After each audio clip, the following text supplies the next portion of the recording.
اعوذ باللہ من الشیطان الرجیم بسم اللہ الرحمن الرحیم۔ عزیز سامعین کرام، آج ہم اہل دیوبند کے نام نہاد مفتی اس نے میلاد النبی صلی اللہ تعالی علیہ وآلہ وسلم پر اعتراضات کیے، اور آج ہم اس کے اعتراضات کے جوابات آپ کے سامنے قرآن و حدیث کی روشنی میں پیش کریں گے۔ سب سے پہلے آپ اس کا کلپ سماعت کریں، اس کے بعد ہم اس کے جواب دیتے ہیں۔ آپ نے نہیں دیکھا پورا انٹرنیٹ بھرا ہوا ہے، یوں بھنگڑے ڈال کے آ گئے نبی جی، آ گئے نبی جی، نعوذ باللہ من ذالک، الیاذ باللہ، استغفر اللہ، انا للہ و انا الیہ راجعون۔ کیا پیغمبر اس لیے آئے تھے کہ ہم یہ کام سر انجام دیں، یہ معاملات کریں؟ اسے خوشی کہتے ہیں؟ عجیب روش اور بدعتیں چل پڑی ہیں۔ مجھے ایک خاتون کا فون آیا، مفتی صاحب ایک مسئلہ پوچھتے ہیں۔ میں نے کہا بیٹا پوچھئے، میں کالج پڑھتی ہوں، فلاں کلاس میں ہوں، اور یہ میرے ابو کا موبائل نمبر ہے، ان کی اجازت سے ایک بات پوچھ رہی ہوں۔ پوچھو بیٹا کیا بات ہے؟ ہمارے سر نے آج ہمیں کلاس میں آ کر کہا کل جمعہ کا دن ہے، 12 ربیع الاول سن 1442 ہجری ہے، کوشش کرنا نایا سوٹ پہن کر 2 رکعت نماز نفل شکرانے کی ادا کرنا کہ حضور آئے ہیں، پھر اپنے گھر میں بچوں کو عیدی دینا۔ مفتی صاحب ہم نے پوچھنا ہے کیا یہ بات شریعت کے حکم میں کہیں ثابت ہے؟ میں نے کہا بیٹا بات سنو، بدعت کہتے اسے ہیں جو اپنی طرف سے بناؤ پھر اسے دین کے متھے لگا دو۔ میرے پاک پیغمبر کی زندگی میں یہ ربیع الاول کا 12 والا دن 63 بار آیا ہے۔ حضور پاک علیہ السلام نے ان دنوں میں نفل پڑھ کے شکرانے کی بات نہیں کی، عید کی بات نہیں کی، خوشی خوشی منانے کی بات نہیں کی، عیدی کی بات نہیں کی، نئے سوٹ کی بات نہیں کی۔ تو نیا سوٹ پہنے جب پہنے تیری مرضی، پابندی نہیں ہے۔ خالص دن متعین کرے گا تو وہ 2 عیدیں ہیں، ایک عید الفطر ہے، ایک عید الاضحیٰ ہے، جہاں میرے پاک پیغمبر نے نیا کپڑا پہنا بھی ہے، پہننے کا حکم بھی دیا ہے، پہننے کی ترغیب بھی دی ہے۔ پورے 63 سال میں حیات نبویہ کے اندر، پورے 63 سال میں رسول اللہ کے دور مبارک کے اندر یہ ربیع الاول کا دن آیا۔ نہ شکرانے کے نفل ہیں، نہ عید کا مسئلہ ہے، نہ نئے کپڑوں کی بات ہے، نہ خوشی خوشی ہے، نہ عیدی ہے۔ ابو بکر صدیق کا دور آیا، یہ معاملہ نہیں ہے۔ حضرت عمر، حضرت عثمان، سیدنا حیدر کرار رضی اللہ عنہم کے ادوار خلافت آئے، کسی دور میں یہ معاملہ نہیں ہے، یہ پیٹ سے گڑانتو چیز ہے۔ انہوں نے کہا جی مجھے یقین تھا، میں مستورات کے سروزے میں گئی تھی اور اس طرح میں نے کچھ سمجھا تھا، میں نے کہا میں آپ سے کنفرم کر لوں، اس لیے میں پوچھنا چاہ رہی ہوں، مجھے بتائیں یہ کیا حالات شروع کر دیے گئے ہیں؟ عزیز سامعین کرام، آپ نے سن لیا کہ وہ میلاد النبی صلی اللہ تعالی علیہ وسلم کے بارے میں کیا کہہ رہا تھا۔ یہی صرف نہیں نام نہاد، بلکہ اس کے علاوہ ان کے دیگر جو علماء ہیں وہ بھی اسی طرح کے محفل میلاد مصطفیٰ صلی اللہ تعالی علیہ وآلہ وسلم کے بارے میں اسی طرح کی یہ واہیات حرکتیں کرتے ہوئے نظر آتے ہیں۔ یہ اپنی کج روی جو ہے، الٹی سوچ، ٹیڑھی ذہنیت کا ثبوت دیتے ہوئے برملا شور و غوغا انہوں نے کر رکھا ہے کہ اہل و سنت والجماعت نے غیر شرعی حرکات کا نام میلاد رکھا ہوا ہے۔ غیر شرعی حرکات کا، رقص کا نام انہوں نے میلاد رکھا ہوا ہے، ڈانس کا نام، گانے باجے کا نام، بانسریوں کا نام، مرد زن کے اختلاط کا نام انہوں نے محفل میلاد شریف رکھا ہوا ہے۔ معاذ اللہ نقل کفر نباشت۔ حالانکہ یہ خود بھی جانتے ہیں کہ علماء اہل سنت نے انہی چیزوں کے خلاف فتوے جاری کی ہوئی ہے، ان چیزوں کے خلاف انہوں نے کتابیں لکھی ہوئی ہیں۔ نیٹ میں آپ سرچ کر لیں، آپ کو نظر آئے گا کہ علماء حقہ اہل سنت والجماعت نے ان چیزوں کے رد میں تقریریں باقاعدہ طور پر کی ہے۔ میلاد شریف کا مہینہ ابھی گزرا ہے، ہر تقریر میں ان باتوں کا رد کیا گیا، اور یہ خود جانتے ہیں، اور اس کے باوجود لیکن بڑی حیرت ہوتی ہے کہ انہیں یہ تو باتیں نظر آ جاتی ہیں، مرد اور عورت کا اختلاط تو نظر آ جاتا ہے، انہیں یہ علماء حقہ اہل سنت والجماعت کی جو تصریحات ہیں وہ ان کو نظر نہیں آتی۔ علماء اہل سنت نے اس بارے میں لکھا ہے۔ اور دوسرا، یہ عمومی طور پر آپ بھی جانتے ہیں کہ ایک شرعی فعل کے اندر غیر شرعی حرکات داخل کر دی جاتی ہے۔ جیسے آپ لوگوں کی ایک مسجد ہو اور مسجد میں جو ہے ایک غیر شرعی فعل ہو جاتا ہے، ائمہ مساجد جو ہیں وہ بچوں کے ساتھ بدفعلی بھی کر دیتے ہیں، اور مدارس کے اندر اسی طرح کی غیر شرعی حرکات ہو جاتی ہیں، تو اس کا کیا مطلب ہے کہ ان مدارس کو بند کر دیا جائے؟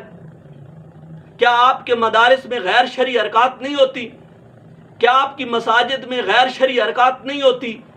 کیا آپ کی محافل میں غیر شرعی حرکات نہیں ہوتی؟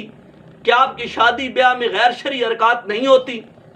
کہ غیر شرعی حرکات آپ کو صرف اور صرف نظر آتی ہیں تو میلاد شریف میں نظر آتی ہیں، تو پھر میں یہ کہوں گا کہ یہ آپ کی ذہنی پستی جو ہے، ذہنی پستی ہے آپ کی، یہ اخلاقی گراوٹ ہے آپ کی، کیا میلاد شریف پر اعتراض نہیں؟ دراصل یہ بغض نبی ہے، یہ بغض رسول ہے تمہارے دلوں کے اندر۔ اگر کوئی غیر شرعی حرکات داخل ہو جائے تو اس کا یہ مطلب نہیں ہوتا کہ اسے بدعت قرار دے دیا جائے، بلکہ اس کا یہ مطلب ہے کہ اس غیر شرعی فعل کو دور کیا جائے۔ میں اس کی عموماً ایک مثال دیا کرتا ہوں، ناک پہ مکھی بیٹھ جائے تو اس مکھی کو اڑانا چاہیے، ناک نہیں کاٹنی چاہیے۔ جوتے پہ گندگی لگ جائے تو گندگی دور کرنی چاہیے، نہ کہ جوتے کو پھینک دینا چاہیے۔ یہ اسی طرح میلاد شریف کے اندر اگر کوئی غیر شرعی حرکات شامل ہو گئی ہیں تو غیر شرعی حرکات کو دور کرنا چاہیے، نہ کہ محفل میلاد کو دور کرنا چاہیے، نہ کہ محفل میلاد کو ہی جناب والا بدعت کہنا چاہیے۔ نبی پاک صلی اللہ تعالیٰ علیہ وآلہ وسلم نے جو اپنی ولادت پہ روزہ رکھا لیکن خوشی منانے کا حکم نہیں دیا۔ بھائی سنو، ہر عید جو وہی نہیں ہوتی کہ تم نے جیسے کہا کہ 2 متعین عیدیں ہیں، اس کے علاوہ کوئی عید نہیں ہوتی۔ پہلے تو عید کا معنی دیکھ کہ عید کہتے کسے گئے؟ ہر خوشی، ہر نعمت کو عید کہا جا سکتا ہے۔ جی ہاں، آپ لغت کی کتابیں اٹھائیں، ڈکشنریاں اٹھائیں، اب تفاسیر اٹھائیں، یہ ان کی ساری میں آپ کے سامنے پیش کرتا ہوں۔ سب سے پہلے میں آسان آپ کو بتاتا ہوں، یہ ہے فرہنگ فارسی۔ یہ فارسی اور اس کے ساتھ اردو ہے، اور یہ لکھنے والا کو ہمارا اہل سنت والجماعت نہیں ہے بلکہ یہ آپ لوگوں کا بندہ ہے۔ یہ سکرین پہ آپ کو نظر آ جائے گا کون ہے، مولانا محمد رفیع صاحب فاضل دیوبند، یہ ان کی کتاب ہے، اور انہوں نے یہ فرہنگ فارسی انہوں نے یہ لکھی ہے۔ آپ دیکھیے اس پر صفحہ نمبر 506 میں انہوں نے عید کے بارے میں لکھا ہے۔ کہتے ہیں عید کسے کہتے ہیں؟ عید جو بار بار آئے خوشی کا دن، اسے عید کہتے ہیں۔ پھر آگے عید میلاد، حضرت صلی اللہ تعالی وسلم کے پیدا ہونے کا دن۔ اب اسے دیکھو عید میلاد کہا ہے، اسے عید کہا گیا ہے۔ تمہارا یہی اعتراض تھا نا کہ یہ عید انہوں نے اپنی طرف سے گھڑ لیا ہے۔ ہم نے اپنی طرف سے نہیں گھڑا، بلکہ آپ اصولوں کو مد نظر رکھتے ہوئے آپ دیکھیں تو ہر خوشی کو عید کہا جا سکتا ہے۔ یہ فرہنگ فارسی ہے۔ پھر اس کے بعد اردو لغت ہے، اردو لغت میں بھی یہ بات موجود ہے۔ یہ 505 صفحے پہ آپ کو نظر آ جائے گا۔ کہا عید منانا، عید منانا، عید کا جشن کرنا، خوشی کرنا، جشن کرنا، خوشی کرنا، یہ عید کا معنی ہے۔ اور پھر انہوں نے بتایا عید میلاد، اس کا معنی کیا ہے؟ کہتے ہیں پیغمبر کی پیدائش کا دن ہے۔ پیغمبر کی پیدائش کے دن کو انہوں نے عید کہا ہے۔ یہ اردو لغت۔ اور پھر اس پر بھی نہیں تو المنجد دیکھ لو، عربی اردو. اس پر المنجد میں انہوں نے بیان کیا ہے. اب یہ کہو کہ یہ المنجد بھی یہ سنیوں کی ہے تو لہذا ہم نہیں مانتے. اب یہ کہہ دو المنجد میں ہے جناب صفحہ نمبر 690 میں العید. کہتے ہیں عید کا معنی کیا ہے؟ کہتے ہیں عید ہر وہ دن جس میں کسی بڑے آدمی یا کسی بڑے واقعے کی یاد منائی جائے اسے عید کہتے ہیں. یہ سکرین پہ سارے آپ کو نظر آئیں گے. اور عید کو عید اس لیے کہتے ہیں کہ وہ ہر سال لوٹ کر آتی ہے، اس لیے بھی اسے عید کہتے ہیں. اب یہ المنجد کے اندر بھی یہ بات موجود. اور تفسیر مظہری، اس کو تو یقینی بات ہے آپ کو ماننا چاہیے. تفسیر مظہری، اب تفسیر مظہری میں کیا فرمایا؟ کہتے ہیں والعید السرور بعد الغم وقیل یوم السرور. کہتے ہیں غم کے بعد جو خوشی ہوتی ہے اسے عید کہتے ہیں. وکیل یوم السرور، اور خوشی کے دن کو بھی عید کہا جاتا ہے. خوشی کے دن کو بھی عید کہا جاتا ہے. اور یہ تفسیر مظہری ہے، جلد نمبر 3 ہے. اسی طرح یہ روح المعانی ہے. روح المعانی میں بھی اسی کا ذکر کیا گیا عید کسے کہتے ہیں. روح المعانی میں وہ یطلق علی نفس سرور العید، اس میں بھی عید کا یہ معنی لکھا ہے. یہ روح المعانی ہے، جلد نمبر 4 ہے. یہ بھی آپ کو نظر آ جائے گی. اب بات یہ ہے کہ عید ہر اس دن کو کہا جا سکتا ہے جس دن میں خوشی ہو. لغت، اردو ڈکشنری اور یہ تفاسیر کو جو ہے مد نظر رکھتے ہوئے یہ میں نے ساری آپ کے سامنے پیش کی ہے. تو یہ بات بالکل کھل کر سامنے ہو گئی، سامنے آ گئی. روز روشن کی طرح یہ بات واضح ہو گئی کہ ہر خوشی، ہر نعمت، ہر مسرت کو عید کہا جا سکتا ہے. تو جب ہر نعمت، ہر خوشی، ہر مسرت کو عید کہا جا سکتا ہے تو جن کے صدقے یہ ساری چیزیں ہم کو ملی ہیں تو پھر ان کی پیدائش کی خوشی کے دن کو ہم عید کیوں نہیں کہہ سکتے؟ بالیقین کہا جا سکتا ہے. اور بدرجہ اولا، بدرجہ اتم عید کہا جا سکتا ہے نبی پاک صلی اللہ علیہ وسلم نے. اگرچہ سرکار نے خود نہیں کہا کہ یہ عید ہے، خود نہیں کہا. اگر یہ بات ہے تو پھر میرے سوال ہے وہ اس بات کے بھی جواب دو.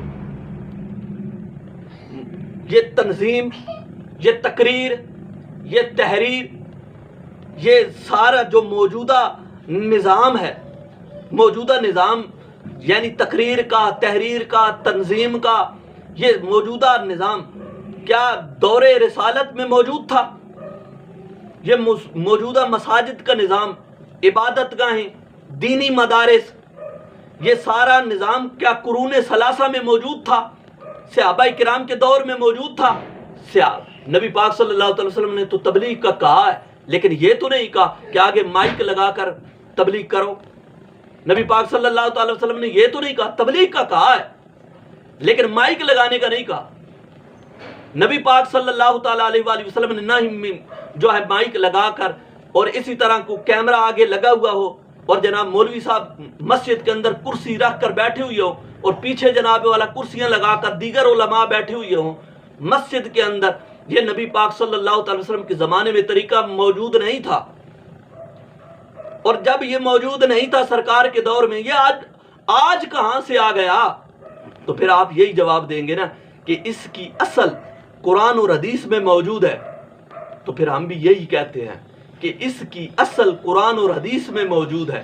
یہ انداز بدلا ہے تو انداز بدلنے سے حقیقت نہیں بدلتی. آپ نے کہا 2 متعین عیدیں ہیں، یہ تمہارا سری جھوٹ ہے. متعین 2 عیدیں ہیں ہی نہیں، اس کے علاوہ بھی عیدیں ہیں. جمعے کا دن وہ بھی عید ہے. یہ دیکھ لو المستدرک للحاکم، المستدرک للحاکم، اس کے اندر جمعے کو بھی عید کہا گیا کہ جس دن عید آ گئی اس دن جمعہ بھی تھا. تو نبی پاک صلی اللہ تعالی وسلم نے فرمایا، صفحہ نمبر 398 پر دیکھ لو کتاب الجمعہ، یہ المستدرک للحاکم میں، قال قد اجتمع فی یومکم ھذا عیدان نبی پاک صلی اللہ تعالیٰ علیہ وآلہ وسلم نے فرمایا ہے کہ آج کے دن دو عیدیں اکٹھی ہو گئی ہیں، جمعے کی عید بھی ہے، دوسری عید بھی ہے۔ تو نبی پاک صلی اللہ علیہ وسلم نے جمعے کو بھی عید کہا ہے، جمعے کے دن کو بھی۔ اسی طرح سنن نسائی، تم نے کہا عیدیں دو ہے متعین، یہ تمہارا سری جھوٹ ہے، رسول پاک صلی اللہ تعالی وسلم کی حدیث کے خلاف ہے یہ عمل۔ سنو، یہ سنن نسائی شریف اور جلد جو ہے صفحہ نمبر 43، اس میں یہ حدیث پاک ہے، ان عقبۃ بن عامر ان رسول اللہ صلی اللہ تعالی علیہ وآلہ وسلم قال ان یوم عرفۃ و یوم النحر و ایام التشریق عیدنا اہل الاسلام وہی ایام اکل و شرب، کہ عقبہ بن عامر رضی اللہ تعالیٰ عنہ سے روایت، نبی پاک صلی اللہ تعالیٰ علیہ وآلہ وسلم نے فرمایا کہ یوم عرفہ، یوم نحر، ایام تشریق عیدنا ہماری عیدیں ہیں۔ اب دیکھو یہ دو متعین عیدوں کے علاوہ یہ عیدیں بھی ہیں، یہ ہماری عیدیں ہیں الاسلام کی۔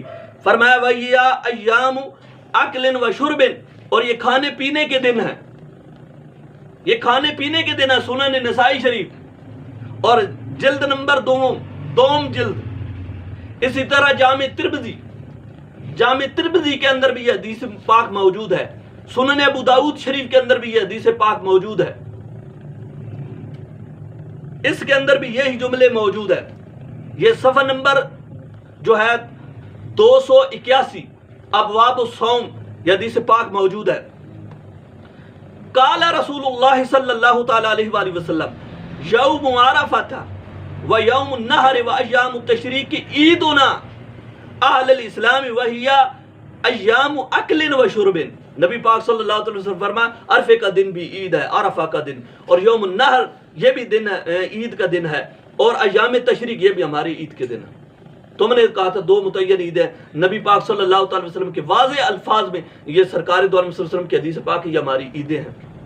تو معلوم ہوا کہ صرف اور صرف تمہارا یہ اعتراض میلاد شریف پر نہیں ہے، نبی پاک صلی اللہ تعالی علیہ وسلم کی یاد میں جو یہ خوشی منائی جاتی ہے، اصل میں بات یہ ہے کہ تمہارے دلوں میں رسول پاک صلی اللہ علیہ وسلم کی محبت نہیں ہے۔ وگرنہ دلائل جو ہے تم نے یہ بھی کہا تھا کہ کوئی ہے گمائی کا لال جو ہے ہمارے خلاف دلائل دے، یہ دلائل ان کو رد کر کے دکھاؤ، پھر اس کے بعد آگے دیکھیں گے انشاءاللہ تعالی، میں خود تمہیں دلیلیں دوں گا۔ اللہ تبارک و تعالی سمجھنے کی توفیق عطا فرمائے۔